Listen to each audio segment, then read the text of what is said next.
আসসালামু আলাইকুম, স্বাগত জানাচ্ছি আরটিভির মধ্যাহ্নের সংবাদে। আপনাদের সঙ্গে আছে আমি সৈয়দা সাদিয়া বেনাসির। দ্রুতই দেশে ফিরবেন বিএনপির ভারপ্রাপ্ত চেয়ারম্যান তারেক রহমান। দীর্ঘ 2 দশক পর একটি গণমাধ্যমে দেয়া সাক্ষাৎকারে তিনি জানিয়েছেন, নির্বাচনের সময় থাকবেন দেশের জনগণের মাঝে। তারেক রহমানের অভিযোগ, গত স্বৈরাচার সরকারের আমলে আদালত থেকে আদেশ দিয়ে তার কণ্ঠ রোধ করা হয়েছিল।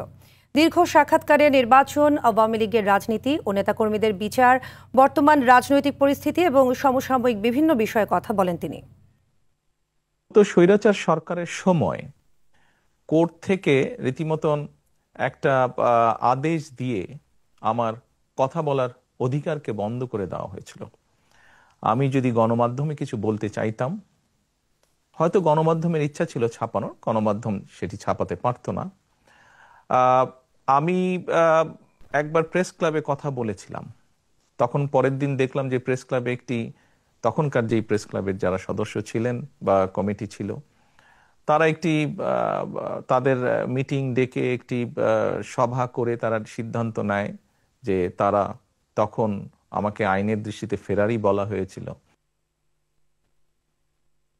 প্রধান নির্বাচন কমিশনার এএমএম নাসির উদ্দিন বলেছেন, দেশের ইতিহাসে অন্যতম স্বচ্ছ নির্বাচন করতে চায় তার কমিশন, তাই ভোটের কোনো অনিয়ম সহ্য করবেন না বলেও জানালেন তিনি। ত্রয়োদশ সংসদ নির্বাচন উপলক্ষে আগারগাঁও নির্বাচন ভবনে ইলেকট্রনিক মিডিয়ার বার্তা প্রধানদের সঙ্গে এক সংলাপে স্বাগত বক্তব্যে একথা বলেন সিইসি।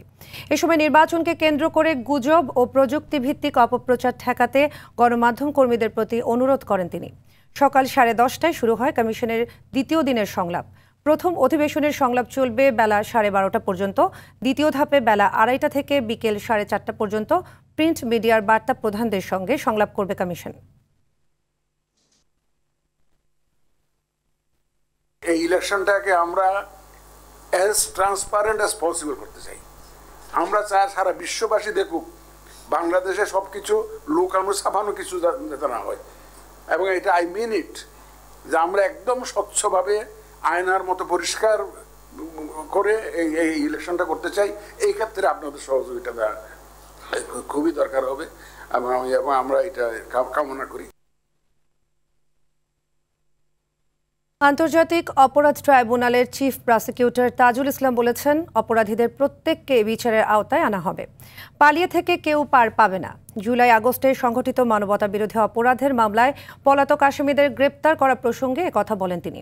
এ সময় তাজুল ইসলাম আরও বলেন, ন্যায় বিচারের ক্ষেত্রে জাতির প্রত্যাশা পূরণে ট্রাইব্যুনাল দৃঢ় প্রতিজ্ঞ। এর আগে কুষ্টিয়ায় 6 জনকে হত্যাসহ 3 অভিযোগে করা মামলায় আওয়ামী লীগের যুগ্ম সাধারণ সম্পাদক মাহবুবুল আলম হানিফ সহ 4 জনের বিরুদ্ধে আনুষ্ঠানিক অভিযোগ আমলে নিয়েছেন ট্রাইব্যুনাল 2।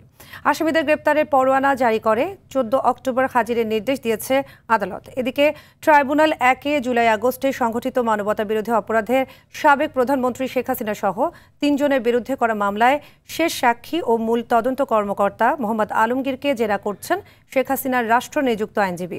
এছাড়াও জুলাই আন্দোলনের প্রতীক রংপুরের বেগম রোকেয়া বিশ্ববিদ্যালয়ের শিক্ষার্থী আবু সাইদ হত্যা মামলায় 9ম দিনের সাক্ষ্য গ্রহণ চলছে।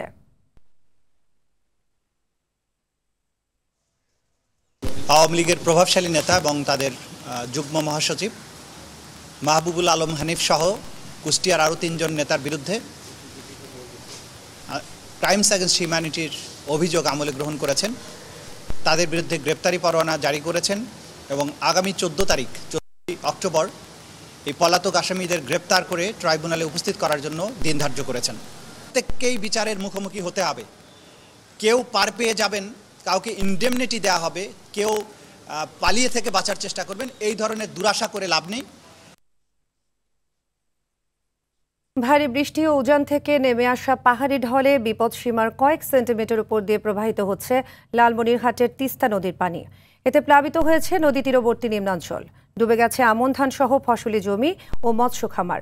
পানিবন্দী হয়ে পড়েছে 5 উপজেলার কয়েক হাজার মানুষ। তাদের নিরাপদে সরে যেতে মাইকিং করা হচ্ছে। পানির চাপ বেড়ে যাওয়ায় খুলে রাখা হয়েছে ডালিয়া ব্যারেজ পয়েন্টের 44টি জলকপাট। পূর্বাভাস ও সতর্কীকরণ কেন্দ্র বলছে, তিস্তার পানি বৃদ্ধি পাওয়ায় নদী তীরবর্তী নিম্নাঞ্চলে বন্যা দেখা দিতে পারে। এদিকে কুড়িগ্রামেও বাড়ছে তিস্তা, দুধকুমার, ধরলা ও ব্রহ্মপুত্র নদের পানি।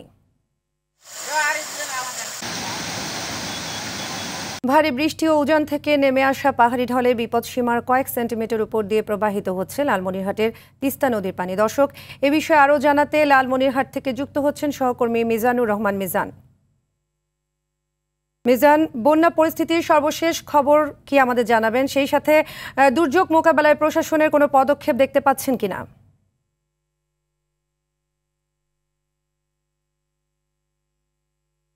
সাদিয়া, এই মুহূর্তে আছি লালমনিরহাট সদর উপজেলার খুনিয়াগাছ ইউনিয়নে।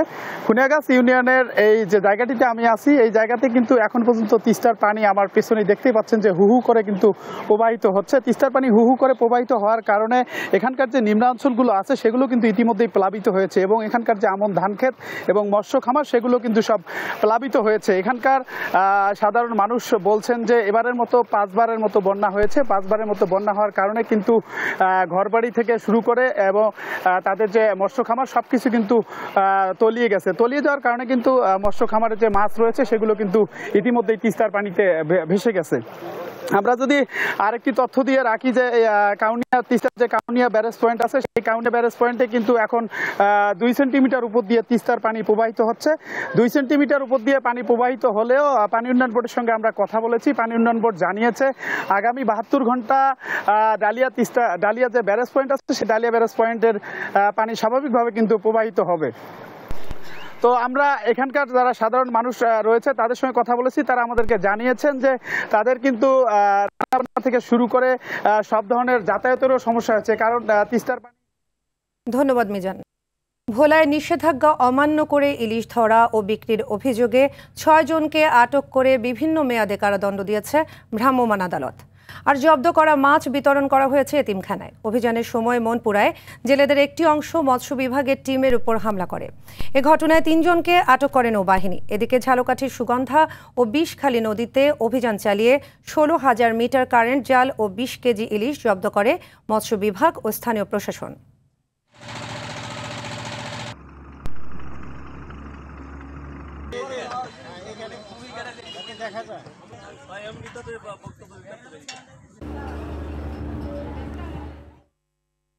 দর্শক, এ বিষয়ে আরও জানাতে ঝালকাঠি থেকে যুক্ত হচ্ছেন সহকর্মী জহিরুল ইসলাম জলিল।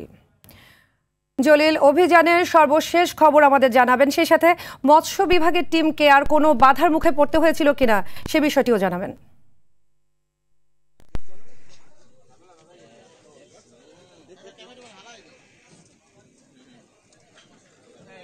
যেমনটি জানতে চেয়েছিলেন কার্যক্রম সেইটি শুরুর পর থেকে যে নিষেধাজ্ঞা জারি হয়েছে 22 দিনের, সেই নিষেধাজ্ঞার ফলে কিন্তু ঝালকাঠির সুগন্ধাবান বিষখালী নদীতে যে জেলা মৎস্য কর্মকর্তা এবং প্রশাসনের সহযোগিতায় কিন্তু 4 উপজেলার যে 16টি টিম কিন্তু রাতভর অভিযান পরিচালনা করছেন। সকাল থেকে রাত পর্যন্ত তারা এই অভিযানে অংশগ্রহণ করেছেন। তবে আমরা যেটি লক্ষ্য করতে পেরেছি ইতিমধ্যে ঝালকাঠির রাজাপুর এবং কাঠালিয়াতে কিন্তু আজকে 6 জেলেকে আটক করা হয়েছে। 6 জেলেকে 1 বছর করে সাজা দিয়েছেন ভ্রাম্যমাণ আদালত। তবে ইতিমধ্যে কিন্তু আমরা দেখতে পাচ্ছি যে আমার পিছনে দেখতে পাচ্ছেন যে এই যে জেলা মৎস্য কর্মকর্তার যে নির্দেশে এবং তার যে একটি টিম যে সকাল থেকে যে অভিযান পরিচালনা করেছেন, সেই অভিযানের ফলে কিন্তু তারা ইতিমধ্যে অভিযান পরিচালনা করে আমার এই পিছনে তারা অবস্থান করেছেন। ইতিমধ্যে তারা বিপুল পরিমাণ জাল জব্দ করেছেন, যেটি আমরা দেখতে পাচ্ছি। তাছাড়া যে মৎস্য বিভাগের কর্মকর্তারা কিন্তু জানিয়েছেন আমাদেরকে যে মা ইলিশ সংরক্ষণ যে অভিযান, সেই অভিযানটি তারা সফলভাবে পরিচালনা করার জন্য রাতভর তারা নিয়মিত তাদের যে অভিযান, সেই অভিযানটি তারা অব্যাহত রেখেছেন। তবে তাদের এখন পর্যন্ত কোনো বাধার সম্মুখীন করতে হয় নাই। তবে ঝালকাঠির নলছিটি উপজেলার মাঠবাড়ি ভাঙ্গিয়া এলাকায় একটি নৌকা সেখানে জেলেরা লক্ষ্য করে প্রশাসনের প্রতি তারা ইটপাট করেছেন বলে আমরা যেটি খবর পেয়েছি। এছাড়া কোনো অপ্রীতিকর ঘটনা ঘটেনি। শান্তিপূর্ণভাবে ঝালকাঠিতে মাছ সংরক্ষণের জন্য নিয়মিত মৎস্য বিভাগ প্রশাসনের সহায়তায় যে তাদের অভিযান কার্যক্রম পরিচালনা করছেন। সাদেয়া, ধন্যবাদ জলিল। চট্টগ্রাম বিশ্ববিদ্যালয় কেন্দ্রীয় ছাত্র সংসদ চাকসু নির্বাচনে প্রচারণায় ব্যস্ত সময় পার করছেন প্রার্থীরা। 12 দিন বন্ধের পর খুলেছে বিশ্ববিদ্যালয়। এতে প্রাণচাঞ্চল্য ফিরেছে পুরো ক্যাম্পাসে। প্রার্থীরা বিভিন্ন হল, ক্যাম্পাস, রেল স্টেশনে ও শাটল ট্রেনে প্রচারণা চালাচ্ছেন, মতবিনিময় করছেন ভোটারদের সঙ্গে, ইশতেহার তুলে ধরে আশ্বাস দিচ্ছেন ক্যাম্পাসে চলমান সমস্যাগুলো সমাধানের। সুষ্ঠু নির্বাচন আয়োজনে এরই মধ্যে সব প্রস্তুতি সম্পন্ন করেছে নির্বাচন কমিশন। আগামী 15 অক্টোবর অনুষ্ঠিত হবে চাকসু নির্বাচন। এদিকে দুর্গাপূজার ছুটি শেষে নতুন উদ্যমে প্রচারণা শুরু করেছেন রাজশাহী বিশ্ববিদ্যালয় কেন্দ্রীয় ছাত্র সংসদ রাকসু নির্বাচনের প্রার্থীরা। নানা প্রতিশ্রুতি নিয়ে শিক্ষার্থীদের কাছে ছুটছেন তারা। দিনের শুরু থেকেই ছাত্রদল ও ছাত্র শিবির সমর্থিত প্যানেল সহ অন্য প্রার্থীদের বিভিন্ন একাডেমিক ভবনের সামনে, টুকিটাকি চত্বর, আমতলা ও হলপাড়ায় প্রচারণা চালাতে দেখা গেছে। একাধিকবার তারিখ পরিবর্তন ও পোষ্য কোটার বিষয় নিয়ে চূড়ান্ত সিদ্ধান্ত না আসায় নির্বাচন নিয়ে এখনও শঙ্কা কাটেনি প্রার্থী ও শিক্ষার্থীদের।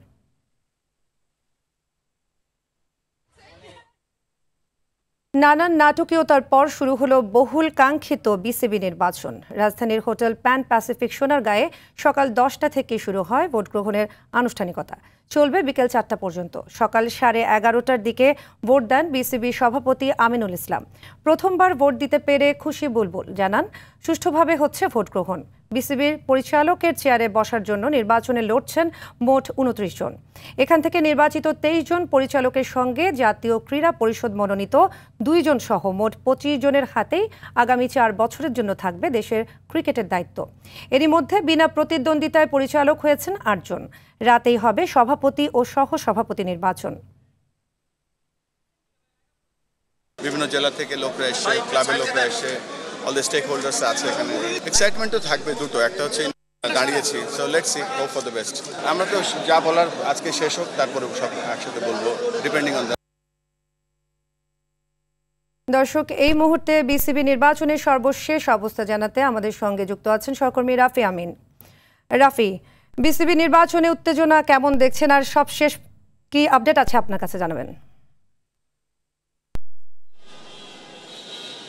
ধন্যবাদ সাদিয়া। আসলে যেমনটা বলছিলেন উত্তেজনার কথা, সকাল থেকে বলছিলাম যে উত্তেজনাপূর্ণ মুহূর্ত অবশ্যই বলতে হয়, কারণ আমরা যখন এখানে প্রবেশ করার পরে আমরা এখানে প্রার্থীদের যে ব্যানার, তার পাশাপাশি আসলে সব কিছু মিলে ভোটারদের যে আগমন, প্রার্থীদের আগমন, সব কিছু মিলে কিন্তু একটা দারুণ একটা সকাল কিন্তু ছিল। প্রথম প্রহরটা কিন্তু বেশ দারুণ ছিল এবং যথাযথ সময় কিন্তু ভোট গ্রহণ শুরু হয় 10টা থেকে, এবং একটা সময় পর্যায়ে কিন্তু আমরা দেখতে পারি যে হেভিওয়েট প্রার্থী যারা রয়েছেন বা ভোটার যারা রয়েছেন তারা কিন্তু আসতে থাকেন। এই দিন কিন্তু ইফতেখার মিঠু তিনিও কিন্তু এসেছেন। যে 15টি ক্লাবে নিষেধাজ্ঞা এসেছিল ভোটাধিকার নিয়ে, সেই ভোটাধিকার ফিরে পাওয়ার পর আজকে কিন্তু মিঠু এসেছেন। তিনিও কিন্তু ওই 15টি ক্লাবের একটি ক্লাবের প্রতিনিধি ছিলেন। পাশাপাশি বলতে হয় আমিনুল ইসলাম বুলবুল তিনিও এসেছেন ভোট দিতে, এবং তিনি কিন্তু ভোট দিয়েছেন। ভোট দেওয়ার পরে কিন্তু তিনি কিন্তু বলেছিলেন যে এরকম একটা সুষ্ঠু নির্বাচন হচ্ছে, তার কাছেও ভালো লাগছে। একই সাথে যেটা আসলে বলতে হচ্ছে যে তিনি বলেছেন আজকের ভোটে তিনি প্রথমবারের মতন বিসিবি কোনো নির্বাচন আসলে ভোট দিয়েছেন, সেক্ষেত্রে তার কাছেও দিনটা একটু বিশেষ বলা যায়। সব কিছু মিলে বলতে হয় যে অবশ্যই নির্বাচনের প্রথম প্রহরটা কিন্তু বেশ দারুণ যাচ্ছে বা দারুণ হয়েছে। একে একে প্রার্থীরা আসছেন, জাবেদ ওপর বেলিম এসেছেন। বেশ সকালবেলায় কিন্তু আমরা দেখেছি দেবব্রত পাল, খালেদ মাসুদ পাইলট তারাও এসেছেন, এবং বিভিন্ন জেলা থেকে যে কাউন্সিলররা ভোট দিতে এসেছেন তারাও কিন্তু একে একে ভিতরে ইতিমধ্যে প্রবেশ করেছেন। বলে রাখা ভালো 4টা পর্যন্ত ভোট গ্রহণ করা হবে, এবং সেই ভোট গ্রহণের পরে কিন্তু আমরা হয়তো বিকাল থেকে সন্ধ্যা নাগাদ কিন্তু আমরা জানতে পারবো যে কোন 25 জন আসলে ভোট পরিচালনা এসেছে। আসলে কোন 25 জন বলতে 8 জন আমরা জানি ইতিমধ্যে নির্বাচিত হয়ে গেছেন বিনা প্রতিদ্বন্দ্বিতা। ধন্যবাদ রাফি। মধ্যাহ্নের সংবাদ এ পর্যন্তই। দুপুরের সংবাদ 2:45 দেখার আমন্ত্রণ রইল। ধন্যবাদ সবাইকে।